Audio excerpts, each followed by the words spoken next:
Coming up on tonight's UAP News Show. Were signatures of alien life just confirmed? The Jason Sands saga continues. The Las Vegas alien story has an update. Possible portals seen in the sky. And 2 ET encounter stories.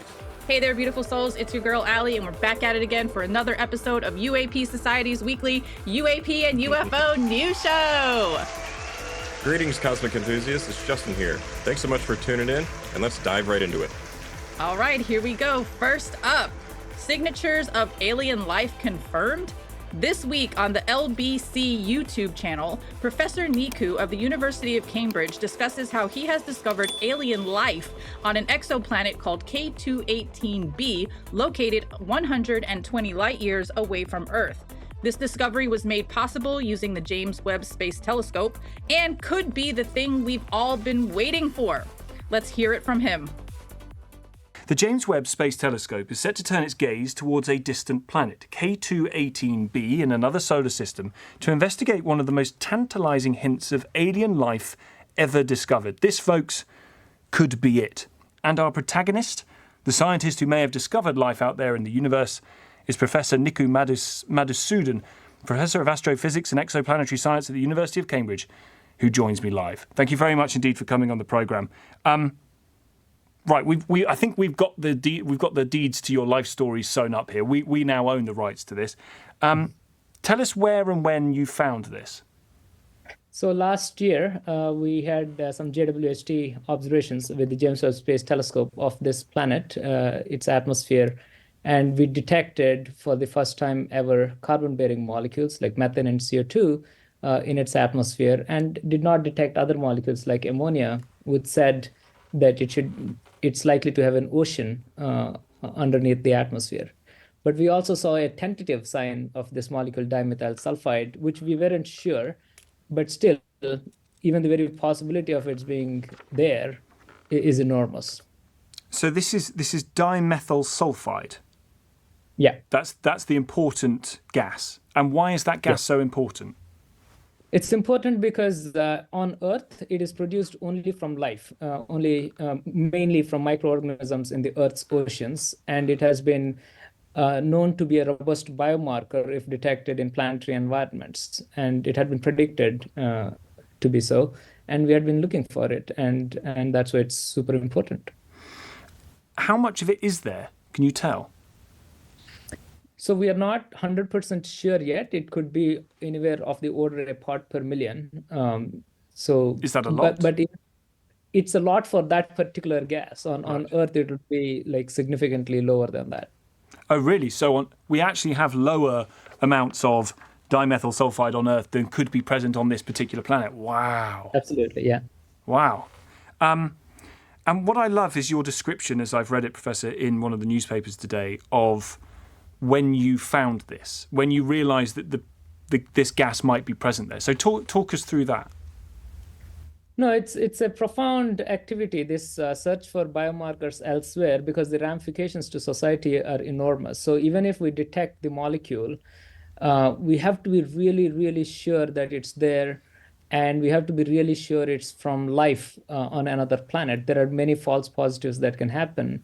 But the prospect of that being there has enormous ramifications, because the search for life elsewhere has been one of the longest standing quest of our species, of humankind.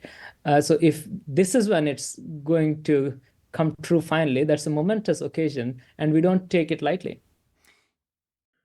Wow, that's an amazing story. It's not a story, it's legitimate science, but that's amazing, you know, that they're able to detect this dimethyl sulfide, molecule.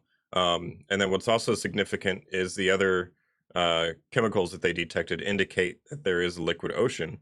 And then couple that with the dimethyl sulfide, it just screams that there's some kind of phytoplankton or bacteria or, some kind of something's living out there. Some kind of something's doing its thing on this K218b planet. Yeah. Now, we actually covered this story at the beginning of the year. I don't remember if it was like the last episode of 2023 or the first episode of 2024, but we did cover when Dr. Maggie Adarin-Pocock and when Dr. Becky, both British scientists, and there was a guy, forgive me, I cannot remember his name right now, But basically, they all said that there was like they were giving us little teasers. They were like, "Oh, you might hear this year. Oh, 2024 might be the year that you hear about alien life." And now here it is, all these months later. I guess they did their homework, dotted their I's, crossed their T's, and now they're ready to spill the tea because they know it for real. Super exciting. Yeah, the discovery of carbon-bearing molecules like methane and CO2, and then biomarkers such as the dimethyl sulfide is what makes this so exciting. Yeah, so they still need to confirm it, It's not confirmed yet, but he said there's like a 50-50 chance, which is the highest that we've ever had. And that's pretty high considering all this time prior we thought there was zero life out there, So 50-50 is pretty good, man. Right. And by the time that you're watching this new show, they've already collected the follow-up observations of the planet, and they are going over that data now to try to confirm what they saw in the first data set. All right. So maybe in a couple months, we'll know for sure, and it won't just be a 50-50 chance anymore, That would be amazing.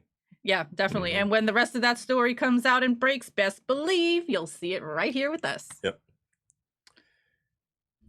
All right. The Jason Sands saga continues. Sure does. Jason Sands is not out of the limelight yet, as conversations discussing and debating his credibility continues. In an unannounced pop-up episode of Weaponized, Jeremy Corbell, George Knapp discussed their interactions with Sands and why, or why not, they stepped forward to verify his story. So I think we should also talk about, a lot of people have been asking you or me, what about this Jay Sands guy? Have you heard about this Jay Sands guy? I saw some headlines like whistleblower comes out on a Twitter Spaces or something like that. And, a lot of people are just asking, what do you think about this guy? And so I think it's important that we at least touch upon this. Like, look, man, I did know about Jay Sands. I've talked to him many times back in the day. It's not something I can personally report on because there's, what is the difference between verifiable information and not verifiable information? To my satisfaction, and I think to yours as well, that it is verified that Jay Sands worked in the positions that he says that he worked in, that he was part of the intelligence community. I'm not sure what has been said publicly, but, absolutely, he worked in the intelligence community and currently does. So the guy has security clearances and has worked in the capacities he said. In specifically, he worked as a Red Hat, which is like a counterintelligence at Area 51. He was intercepting communications. So this is a guy that would have heard the internal chatter from some of the most secretive programs that our country has. And that is validated that was his job. I can validate that for you. That is correct information. I can also validate that he's testified to Senate Select Committee on Intelligence, to the Senate Armed Services Committee, and the House Armed Services Committee. So he did come forward with information. And I've talked to some people in those capacities, and they're like, yeah, with what we could verify, he did have some knowledge of the legacy UFO programs. And I thought that was interesting because some of his other claims, they're very hard to digest for the average person. He made some really astounding personal claims of encounters, none of which I could ever validate or verify. So for me, there's nothing I can do with them. He could come forward with that story, but just like any other credible person can come forward with a story, a firsthand direct contact with a ET or non-human intelligence, there's just nothing much I can personally do with it. It wasn't a story that I felt I could run with. So it's a complex situation. I'm not sure what to make of it. How about you, George? Well, you had told me about him, that you'd been having these conversations with him and you wanted to bring me in. That was more than a year ago. Maybe it's a year and a half or so. Yeah. And we finally had a real long, detailed talk with him where he laid out his story for me as well as to you. And so I was able to ask him some questions.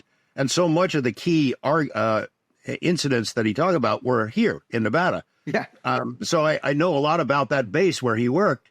And, there were questions I could ask that gave me a sense of, did he really work there? And the answer is yeah.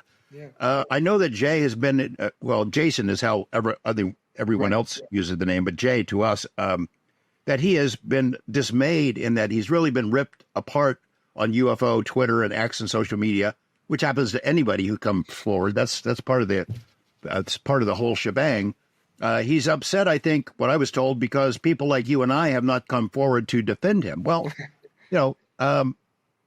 the agreement we had with him was that we're not going to talk about it. He shared his story with us with the understanding that we weren't going to go forward. We were not going to do an issue of weaponized on his story, that he had already made agreements to keep buttoned down for a while. You know, people don't know that there's tremendous competition for UFO whistleblowers and witnesses in the journalism world. The people who are considered credible who investigate this stuff, when they hear about a witness, they want to wrap them up. I want him to be my witness for my film or my book. And there's a lot of competition there. So by the time you and I were getting into the nitty gritty with him, he'd already made some agreements about where his story was going to break. That's fine. It's fine with us. We weren't going to spill it. You know, I think that I'm not surprised that Jay's story is now out. I am surprised that it took this long to come out, because I think you have the same feeling. He wanted to tell the world about what he had seen and what he had done. He was anxious to do it back then, right?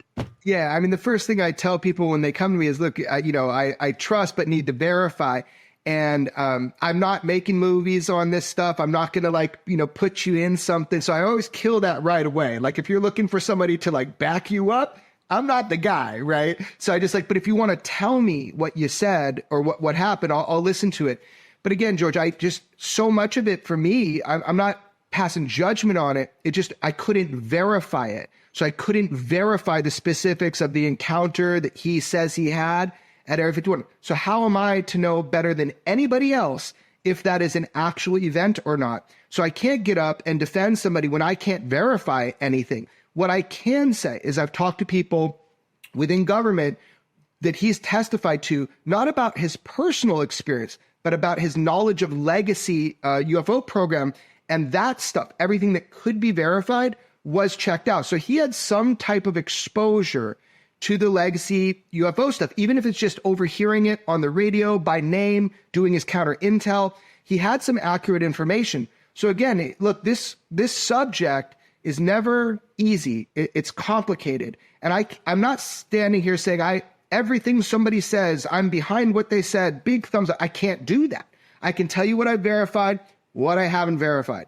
And that's all that I verified, is that he had some knowledge. Not even, to be honest, not even a lot. Like, there are people with direct firsthand hands-on experience who won't go to Kirkpatrick and to Arrow. And those individuals, if they ever come forward, I mean, that is verifiable, awesome information about UFO programs. But look, it takes kind of it's like a prism. If you can get verified information from a huge panel of people on what's going on, it's gonna paint a much clearer picture. So yeah, man, that's all I got to say about it. There's nothing more I can say because I can't verify anything. And to add even more dimension to this story, next, we hear from the founder of UAP Caucus, Lester Nair, as he shares his insight on the Jason Sands situation and whistleblowers in general. Obviously, the big talking point at the moment is whistleblowers. And even a few days ago, we had this new gentleman step forward on a Twitter space, or an X space, let's say, Jason Sands, making these bold claims. What's your take on it after, we've had a few days to kind of look at what is available? Yeah, I know it's definitely caused a lot of consternation, particularly amongst the UFO Twitter community. We've obviously been hearing for several years now, in part from David Grush's testimony, as well as through the grapevine, that there's this large set of, UFO program whistleblowers, up to 40, that are waiting in the wings to come forward, looking for the right forum, the right opportunity, the right timing. Ostensibly, although there's some debate about this, Jason Sands is one of this cohort, maybe not part of the specific list of 40 that David Grush was speaking about, but a part of this general orbit of folks who are looking to come forward. He did a long Twitter space. It was, 6 hours plus. I did get a chance to listen to it and try to look at some of the analysis and things that people have gone back and forth on. I generally am not on the whistleblower side of the conversation. I generally stick more to the sort of government policy aspect, partly because for my expertise and where I'm positioned, there's not really much I can do or say about what Jason Sands has brought forward beyond what we've been doing with other folks who have come forward with varying versions of the same thing. I think it was helpful that he provided some of his credentials. So he worked in the Air Force. I think there's been some obvious pushback from the likes of Dr. Eric Davis, saying he doesn't know what he's talking about. But when you listen to some of the stuff he says, I think that there's a couple of challenges here. I've tweeted about this repeatedly, about that the medium is the message, and people might disagree with that, but I really do think That's what I said. where we are in the story cycle, where you choose to come out first and how that information is packaged really matters. Of over a 6-hour space, there's a lot of information that's said, and whether you like it or not, people are going to clip and pull out things that are beneficial to whatever narrative that they want to suggest. And given it was an open forum for different conversations, I think he shared a lot about what his experience was, but then also opined on a variety of other topics in the UAP subject that may have not been from his direct experience, that now muddy what the difference is between what he knows versus what he's heard or thinks, or what he's sort of ascertained. And that distinction, it matters, it's important. So I think it's sort of a, let's see what happens as we go forward and more people start to try to, look at what he's saying and verify, etc. So I don't really have much to say other than, obviously, like, I encourage whistleblowers to come forward. We have to continue to create an environment where they feel safe to do so. But at the same time, I do think the strategic decision making that is done when you come forward is really important.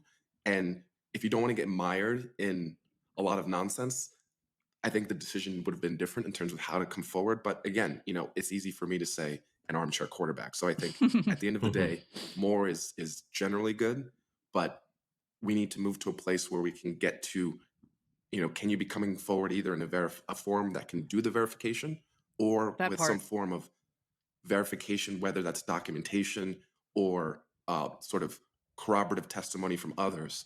I think is the stage that we're at now. I think many people know I tweeted yesterday's price is not today's price after the UAPDA came out. And what I mean by that is exactly like this. David Grush has set the standard and the foundation of what the level is that you need to kind of go out to be taken seriously. Anything that happens below that line, unfortunately, is not living up to the bar that's already been set. So that's not to disparage Jason or anything. I don't have an opinion either way, but I think the medium is the message, and it really does matter where we are now in a post-Grush era. Completely, yes. It's very difficult. I've held back from making any public statements or putting any opinions out there purely for the same reason. I don't have all the information. Some of what he says maybe throws up maybe some kind of red flags to me, but because we're missing information, and there are processes in place for whistleblowers to come forward. There are rumors flying around that he has been vetted by Arrow and the DOD, and they didn't find him credible. But again, we can't sort of lay our head on rumors and just stick with that. We need to sort of let it play out. I love how he mentions the standard that David Grush ultimately made based on the circumstances of how he came out with his story. His little quote saying that, living up to the bar that's already been set and the medium is the message. I totally agree with that. Yeah. In a post-Grush world, as he says, standards have been put in place. And I feel like coming out on a Twitter space falls far underneath that bar. That's just my opinion. What do you think? I think it's very important to make those distinctions between how Grush came out and how everybody immediately stood up and backed David Grush. Immediately. Yeah. Right. There's so many people, and Jason Sands didn't have that. Right. And not only did he not have all these people coming out and vouching for him, there was people coming out and saying the contrary. Right. So yeah, I definitely agree with, if you're going to come out, you need to do it in such a way, that puts you at that same bar as David Grush. Right. And in addition to that, we have a tweet from filmmaker Darcy Weir, who just so happened to be in that Twitter space the night that Jason Sands came out and did this whole thing. And this is what he has to say. Look, I'm hearing from some people that I trust that Jason Sands is the real deal. I understand he answered some questions this weekend that threw people off, including myself. I'm happy to discuss the 20 and back claim further with him and understand just what he meant. I respect Jason for coming forward regardless, and I don't want to disparage him. I believe other contactees and their experiences, so I will hold out until I know more. And then last but not least, we have a tweet from UAP United with an official statement from Jason Sands, April 26, 2024. I apologize for any confusion regarding Danny Sheehan. I do not expect him or any other whistleblowers to follow the path I see as necessary. Although I believe in their efforts to engage with the government, there's a clear need to address the public. To avoid interfering with the structured disclosure efforts, I feel it's essential to maintain a distance in certain areas while supporting the overall effort in our own ways. My journey is unique. I started this with no expectations of support, relying solely on my faith. This separation, I believe, will ultimately add the much-needed public voice if we are to move forward. I wish everyone involved well. Jason Sands. I don't really know what to make of that message 100%. I feel like I'm still super unclear as to what he's actually saying here. Is he saying that he's like stepping away from this? Is he saying like, sorry, I tried, didn't go so well, and then he's like deucing out, backing away? You know, I don't really understand this. Yeah, same. I agree with you there. It's a little bit confusing. I mean, yeah. I don't know. Me neither. So it just adds more confusion to the whole Jason Sands, mystery. Yeah, definitely does not add clarity in my book anyways. Yeah. So what do you guys think? You know, has your opinion swayed from last week at all? Do you think that this is the real deal? Do you think it's a bunch of bupkis? What do you think of the comments that were made by those people featured in this story? Let us know in the comment section below. Yeah. All right, next up, the Las Vegas alien story has an update. Mm-hmm. Last year, around this time, the story broke of an alleged alien vehicle that crashed into a Las Vegas neighborhood with live aliens that were then seen in the backyard of one of those homes. Well, this week, we have an update on that story, both from the perspective of new expert analysis and from the perspective of the guy that shared the whole story in the first place, Angel Kenmore himself. Let's take a look at the News Nation clip now. It's one thing to squint at a fuzzy video on YouTube and then decide space aliens do or do not exist. And it's another thing entirely to subject those sightings to the same kind of scientific rigor that puts, say, killers in prison. Scott Roeder is that kind of skeptic. He is an evidence expert and crime scene reconstructionist with 33 years of experience and 1,500 cases to his credit. He is the founder of the Evidence Room, a group that assembles specialists in forensic animation, 3D modeling, and motion graphics. He took a close look at the video that was recorded by that family in Las Vegas, and he applied his technology to try to debunk it. Here he is on his YouTube channel, Crime Scene, discussing what he calls the entity in the family's backyard. We can take a video and look at whether or not there is an artificial artifact added to it or not. And in this case, we can definitively say, to a degree of scientific certainty, that this entity, this thing in the video, is there in the physical reality in which the Kenmore family is also there. Like, this is so critical because you can clearly see through the slots in the fence that there is a leg motion moving from the right to the left side of the screen. And clearly it is behind there. So this isn't just like a head floating in space. This is a head of that is somehow that does not have full opacity, that the opacity of the head of the shadow is only at about 33% opacity versus a normal shadow, which would be at 100% opacity, or an object in the screen, which is at 100%. And this isn't anything that you did. It's just what you were able to determine, that this shadow being, or this being in the shadows, possibly creating its own shadow or smoky filter or cloaking technique, is not only cloaking itself from the people there, but cloaking itself from the camera itself, in that it's minimizing our ability to identify pixels inside of that shadow. I'm joined now by UFO expert Ben Hansen. He's a former federal agent and now the host of UFO Witness on Discovery Plus. Ben, it's great to have you on the program tonight again.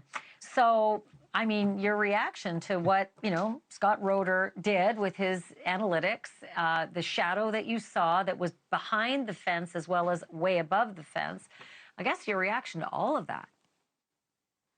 Well, thanks, Ashley. Yeah, I'm excited because it took a while, I think, for anyone to get a copy of the raw video. I don't personally have it, but I'm glad that Scott has done this. I don't detect anything overt as a red flag that I would say that made me suspect that it was edited.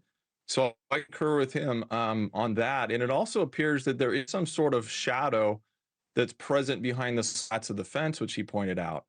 And then you have kind of a head, it looks like, at the top of the fence.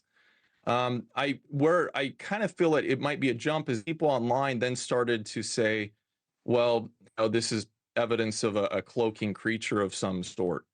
There is a lot going on in the video. If you look, there's 2 or 3 different light sources. And anytime you have that happening, you can have a lot of shadows from different angles. So unfortunately, we'll never have the same exact circumstance where we can go back and test it to see what might be causing a shadow effect. There is this one aspect of it, and I'm not sure if our producers can just let the video go, but when they walk in past the gate, something startles them and they freak out. I mean, for lack of a better description, it's not. There's no way this is acting. Actors don't do it this well. Something startles them to the right, and they spin around and they kind of run out, and the video kind of goes, as it would if you were terrified. It does, and I think that is genuine. What do you say to the people who believe that your family just made this whole thing up to try to get attention? They could believe whatever they want, I'm not doing it for fame. If I did it for fame, I would be on YouTube and stuff like that, doing more videos, but I don't care, guys. I just went on TikTok and YouTube, made my story. And while we certainly have Angel's story to go off of, other people here in this neighborhood have also filled in some of the gaps and some of the things that they found freaky about that night that those 2 unidentified beings were seen by the Kenmore family in their backyard. For example, a guy who lives just right down the street just saw us out here on the side of the road and began talking to us, and he remembered that night as well. He said that for some bizarre reason, his TV all of a sudden stopped working at that time, that his surveillance cameras no longer were working, his lights were shutting off. So put all of this together, the Kenmore sighting, what the neighbors are reporting, not to mention what those Las Vegas police officers saw on those body-worn cameras, that flash of light streak across the sky 39 minutes before that 911 call. It really is an unexplainable phenomenon happening here in Las Vegas. So I love at the end how Angel was just like, look, man, I'm not doing this for fame. I'm not doing this for clout. It happened. I taped it. I put it up online. It is what it is. If you guys don't believe me, I have 0 Fs to give. I just really appreciate that attitude because he's not here to care if people believe his story or not. He knows what he saw. He knows what him and his whole family experienced. And yeah, that's about it. I wish there was a video of Angel explaining frame by frame of where the alien was. Oh, in the video. okay. I don't think he's done that. No. I wish he would come out. I mean, it would just take some of the ambiguity out of it, right? Okay. Because we're relying on people trying to come up with a new method to analyze the clip. We're relying on very grainy type of, images of somebody zooming in really far. Okay. Right. And I just wish that he would explain exactly where the alien or aliens were in the video. Yeah. That would be pretty cool.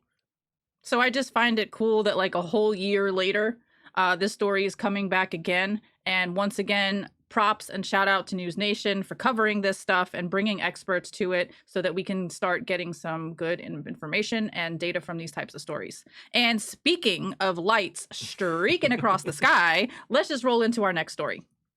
On April 26th at 2:48 a.m., a rare cosmic anomaly was recorded in the early morning Tennessee sky that is truly a sight to see. Some may speculate that this was just an example of an aurora borealis like the Northern Lights, but with colors resembling a nebula and the shape of rolling stratus clouds, we're not sure what's happening. Take a look for yourself and see what you think. Here the last 24 hours, I've had multiple people tag me and share a video with me of something highly unusual spotted during the overnight hours of April 26th, less than 48 hours ago, that had colors kind of similar to what you see here in this nebula cloud in deep space. I'm going to share the original video here. It has narration, rare cosmic event, and then we're going to analyze the video. So here's the original video as it was shared with me. Look at that streak across the sky, y'all. It's 2:48 in the morning. What the is that? This is long streak across the sky here at 2:48 a.m. I'm just getting home from my gig at Swig. And I noticed this up in the sky. I'm like, I ain't never seen nothing like that. No rainbow, nothing like that in the sky at night. In the early morning, wee hours of the morning. What the f is that? Okay, y'all. Feedback? Tell me what's going on. I ain't never seen nothing like that. Okay, y'all? Okay, let me walk back to my car and get my phone. But yeah, that's what's going on in the night sky here. I hear Parker say it early in the morning. Okay, I just wanted to make sure I got that on film. What the f is that? So now we're going to take a look at the video once again.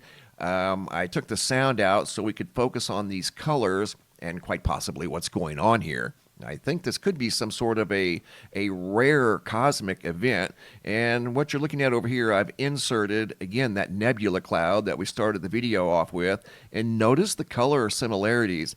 It's almost as if the Earth has collided with some other form of energy, like maybe a large gas nebula cloud that's part of a possible neutron star. Back in 2012, I saw this type of color activity in the sky myself. It wasn't long like this. They were bursts of color in the sky that looked like this over here on the left. And the best thing that I could come up with was some sort of a pulsar or a neutron star. I saw that back in 2012, 13, 14, and 15, and I haven't seen it since. But this here is highly, highly unusual, almost as if there's some sort of a portal to another dimension opening up here, creating this beautiful light we see here in the sky that's not behaving like auroras, and quite honestly, not the typical colors we normally see with northern lights. Notice the purple long cloud rolling from top to bottom. Here comes another one. See it?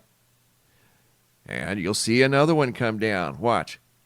Another purple cloud just kind of drops down out of nowhere.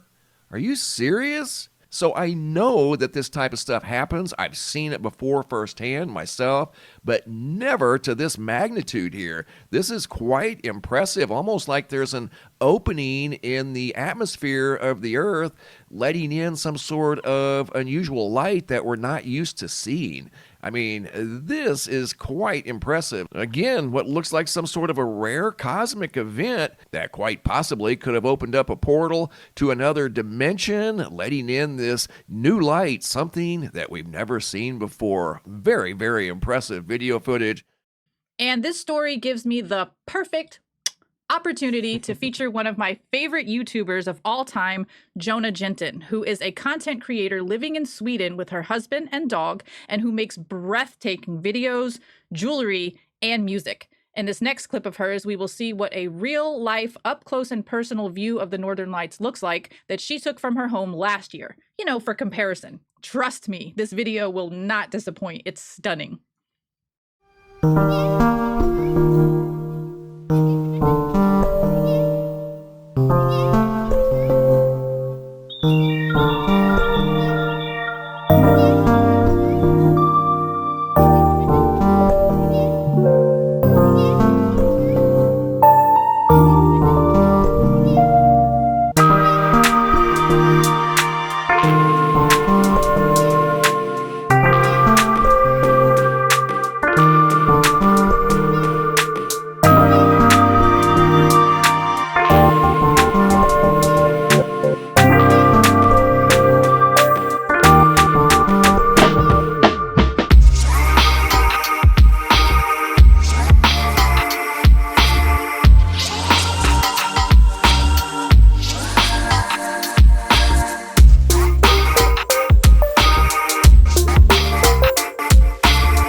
All right, so there's a couple notable distinctions that we can make there, right? Go for it. All right, so the actual northern lights are more green and yellow. Yeah, total different color in scheme. color, right?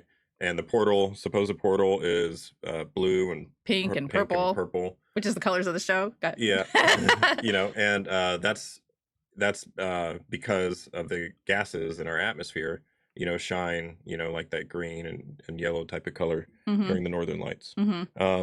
They look totally different. Yeah, and the northern lights are go up and vertical. down, right, exactly. Because they're following the magnetic lines of the Earth. Yeah, that's why I wanted to throw in the video of Jonah's from the northern lights so that you could see how the straight up and down wavy kind of patterns of the blues and the greens and the yellows looks totally different from the long rolling patterns of the pinks and the blues and the whatevers in the first video we saw. Yeah, so to me, the first video, I don't necessarily think it was a portal. To me, that's what the guy who put the video out said, so I went with it. To me, it looks like probably somebody shining a very powerful projector up at the sky, and it's bouncing off the clouds. Stop it right now! You did not just troll our own story. I mean, he said projector, guys. Did you hear what he just said? It makes sense that could be what it is. Get the heck out of here, man. I don't know. What do you guys think it is? A nebula, a colorful cloud, an aurora, a portal to another dimension, a rip in space-time, or possibly a projector? Oh my God. Let us know in the comments below. This freaking guy. And to finish off the show, we have two very special ET encounter stories to share with you. In the following clips, Billy Carson shares his own personal UFO and contact experiences, and we'll see the profound effects that it had not only on his life, but on his career as well. Then we'll hear from Dr. Mike Masters, who shares his experience with the phenomena and learn how his telepathic communications with the others changed his view of reality. Both of these stories are absolutely fascinating, and I can't wait to show you. So you think you saw an alien spaceship? Yeah, because back then I don't believe we had the technology to create a ARV, an alien reproduction vehicle. I think what I saw was probably a real UFO. Wow. Are you the first black guy to see a UFO? No, I'm not the first black guy. I'm just one of the, I'm probably not one of the first, because I know there was Benny and Barney Hill. Barney Hill was a black guy who came out, I think it was in the 60s or 70s, about his abduction situation with him and his wife. Do you think that the UFO people, the aliens or whoever they are, do you think they choose the people that see them, or this is happenstance? If you start researching these alien abduction experiences or these alien sighting experiences, which there are now over 7 million of them documented in MUFON, you start to see a similarity between the stories and repetitiveness with some of the visitations or sightings or whatever you want to call them. And so it's quite possible that they isolate and interact with specific people at specific times. I mean, to what agenda?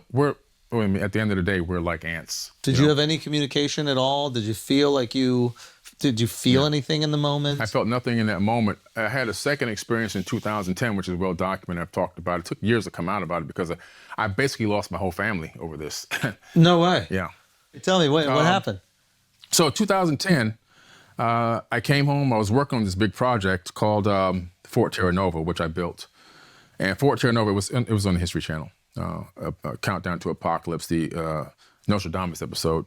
And anyway, so I was working on this project. I come home, I'm looking at ESPN, and I'm looking at sports. About 9 o'clock p.m. All the lights turn dim, the TV turns off, and I thought my kids were playing a trick on me because they lived up in the room behind me, up on the second floor. And I look up, and there's nobody there. When I turn around, there were these two beings right there. Get the fuck out of here. Yeah. And, whew. Man, hold on. Whoa. Sorry. No. Why do you have to break yourself, man? No. So they were right there. I'm sitting in a chair about this high, so they were right here in my eyes. And so they were there. They had the big almond eyes like you see on TV. I swear they did. So you had two beings in front of you. But they didn't look like they were real eyes. They looked like coverings of some type. And they didn't communicate with me through any kind of telepathy that I can tell, but I felt like my brain was shaking in my skull to the point where it started hurting, and I started screaming, but no sound was coming out of my throat. I can feel the air coming out, but I couldn't hear it myself. And you were awake during this period? You weren't taking awake, a nap or anything like that? Taking a nap, no psychedelics. Of course, yeah. And my whole house, everyone was in. My wife at the time, my ex-wife was in the bedroom right behind the next wall. My girls were in that side of the house, a split floor plan. My boys were in that side of the house. The house was full of people. Nobody heard us or anything. I was screaming. A few seconds later, it stops, and they turn around, and they don't walk like a person. They kind of dangle. So they kind of dangled away, and they went right through the wall. And then, boom, the TV comes back. The lights come back to normal color. And that's when I went running around the house, and it was just traumatic for everybody, and it was like the straw that broke the camel's back. There was other reasons why, but, I ended up my one son, Giovanni, he's told me I'm scared to even come around you. And still to this day, he rarely ever calls me or comes around. It's kind of like I lost my son. I made no money off of this. I got no exposure off of this. That's why I kept it quiet for so long. Lost my family, created a lot of dissension. I remember we were on the highway one day, and my wife was driving at the time, my ex-wife, and she slammed on the brakes, and, it was like, just get out of the car, because the kids were scared. And I was like, I'm sticking to my story. I'm not changing my story because this really happened to me. And they just didn't want to hear it. But her parents were Jehovah's Witnesses, so everything was of the devil, And so it was a pretty traumatic experience. It took a long time to talk about it. The only reason why I came out with that information was because I started running into a lot of people at conferences that would come up to me and tell me that they were having these experiences. They were horrified to talk about them. So I felt like if I would talk about it, I would give them strength for them to have expressed themselves and walk in their truth and believe in their experience that they had. Were the beings, did they have like clothes on? Was there anything else discernible about them? Yeah, they didn't really have on what looked like clothes to me. They weren't really gray. They were almost like brownish, but they had very big eyes, two little tiny dots for a nose, a slit for a mouth. They never opened the mouth. They never opened. They never moved at all. They didn't even shake. There was no facial movements. I couldn't discern if they were even real or not real, or, in terms of like being something that was flesh. But their hands were very long and dangly like you see on TV, I swear to you. And I was just like completely shocked. Now, two things happened to me after this situation. The first thing was, of course, I scared the hell out of everybody. The second thing was I kept hearing this voice in my head over and over again. Worldwide telescope, worldwide telescope, worldwide telescope, over and over and over. So finally, the next day I got so tired of this, I couldn't stop this noise, this phrase. What was the sound of the voice? What was the... It sounded like my voice. It's your own voice. My own voice. Echoing worldwide telescope, worldwide. Over and over and over again. So I go to my computer. Back then, Google wasn't a big name yet. It was excite.com. So I get on excite.com. I type in worldwide telescope, but you can type it in on Google now. First thing popped up was worldwidetelescope.org, and I almost fell out of my chair. It's interesting how so many of us come to this from sort of a materialist framework, and then not everyone, but a lot of us kind of inevitably get to this point where we're like, oh, this thing is actually about consciousness. And yet the thing that I've noticed in myself is that in some ways that's the hardest question to answer when people are like, well, why do you think it's about consciousness? And it's like, it's hard to point to any one thing. It's almost like you have to really dive into it deeply to do you have any thoughts on that? Like what clues you have that this is about consciousness? Well, I mean, it's kind of, and it's probably the same for you and a lot of us, that it's sort of intuitive. It feels right. It doesn't just sound right, but it feels right. There's something that you can sort of sense when you pay attention to this, and obviously the telepathy thing that I don't have, at least I'm not aware of, and don't have any memories of any moment that I could have gotten implant or anything like that. But I've had telepathic communication with these others, whatever they are. I'm not willing to say they're future humans. They alluded to that during one of the more impactful conversations. But it was done in a way that felt almost like I was lifted out of my body. And I'm sitting with two other individuals, people just like you and me, whose brains had been sort of taken over, for lack of a better word, and they were being used to channel information through consciousness alone, able to send information. They knew everything about my life, very intimate details about my life I'd never told anybody before. They knew about my future. They knew about everybody's future, and sort of abducted me. I call it a mini abduction because it does have elements of an abduction, in order to put information in my brain for a future time. So the UFO thing may be completely separate. I don't know, but there are also a number of cases where people are given information. They're shown images. They're shown destruction, war, told to take care of the planet telepathically, like in the Aerial School case. So there might be some crossover there. I'm not willing to say there is for sure because there was no UFO involved with my interaction. So, but at the core of it was consciousness. It was communication in the simplest form. It started out with verbal communication, turned to conscious communication, telepathy. And from that point on, it was like a shared mind. Like I was brought into a space where I could sort of sense what so many people describe even in near-death experiences. And so maybe there's some overlap there with people that have out-of-body experiences or near-death experiences. So, that's anecdotal. That's from personal experience. But after experiencing that, I couldn't put that toothpaste back in the tube. I was forced to reconsider my conceptualization of reality, which now included something I wouldn't have paid 5 minutes of my time to 5 or 6 years ago when I was a strict reductionist and not really focused on these things at all. But I was already leading up toward an awareness of these types of things. But then when it happened to me personally, it catapulted me into this new realm of questioning reality. And I almost get the sense that consciousness, whatever that realm is perhaps fundamental, and this physical reality is an emergent property of that. And then when reading all of these books, like I had mentioned some authors previously, that's been said by so many people going back hundreds, thousands of years across the world. So I don't know. It's hard to really pinpoint one thing. It's just an evolution of my understanding, my thinking, combined with reading other perspectives, and then also my personal experience that all kind of get mashed up into a very confusing, messy ball of thought yarn. Yeah, I find your experience really fascinating. There's just so many aspects of it that are really interesting and not quite something I've heard before. Yeah, you were there the first time I talked about it publicly in New York. It was kind of a difficult thing to do. I'd only talked about it publicly on camera once, and then that was the first time in a room full of people, and it was definitely hard, but it's important. If there's something people can learn from it, if I can learn from it, if we can all learn from these conversations, I think they're worth having, even if it's difficult.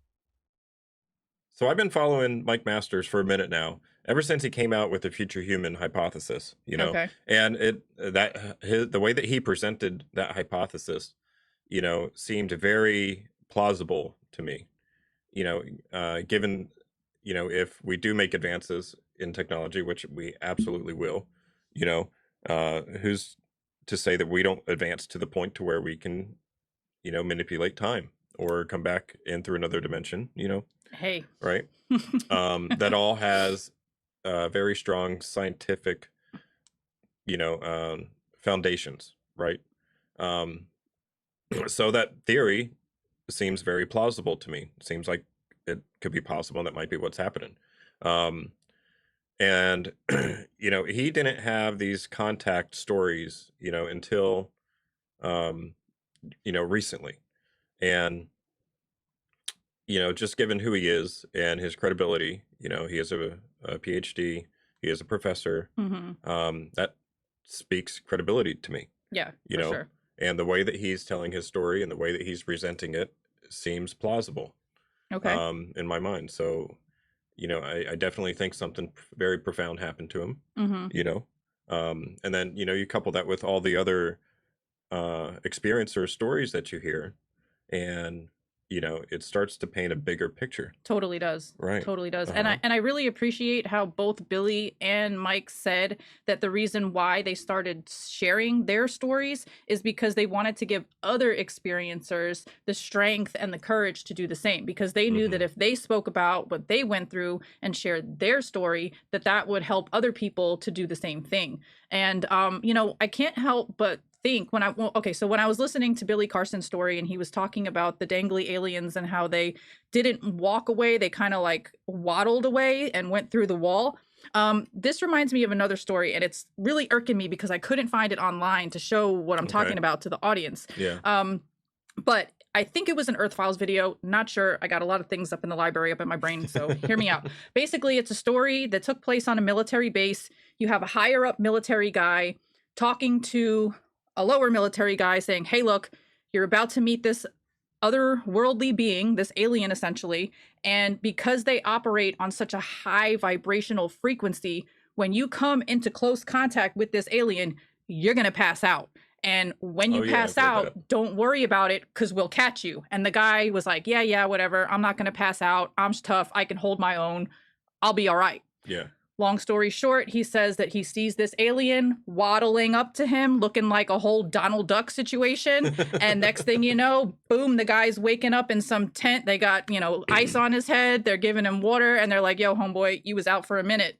So this reminds me of that, because the whole waddling thing, their anatomy could be extremely different from us. They could be bipedal organisms, but that doesn't mean that their anatomy moves and that they have the same gait as us. And if they do, another point about that story is that they mentioned that the alien could have just floated over, floated over, but he chose to walk to make the humans that were seeing him or encountering him for the first time more comfortable. Yeah. I don't know. There's just so many different things. If anybody in the audience knows the story that I'm talking about and can find that link, please put it in the comment section below. I will be eternally grateful, because it's driving me insane that I can't find it. Right. Or share it on Discord.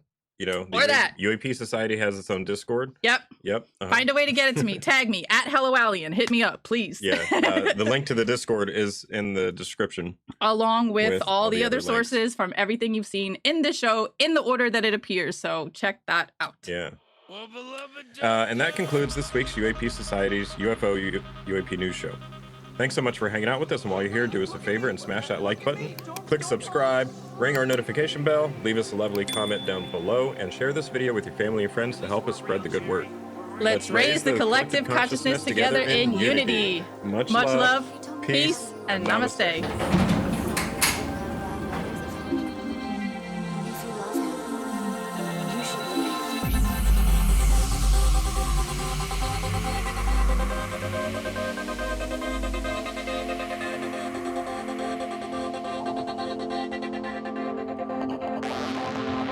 Good music comes from people who are relaxed. Just hit a button, Morty, give me a beat.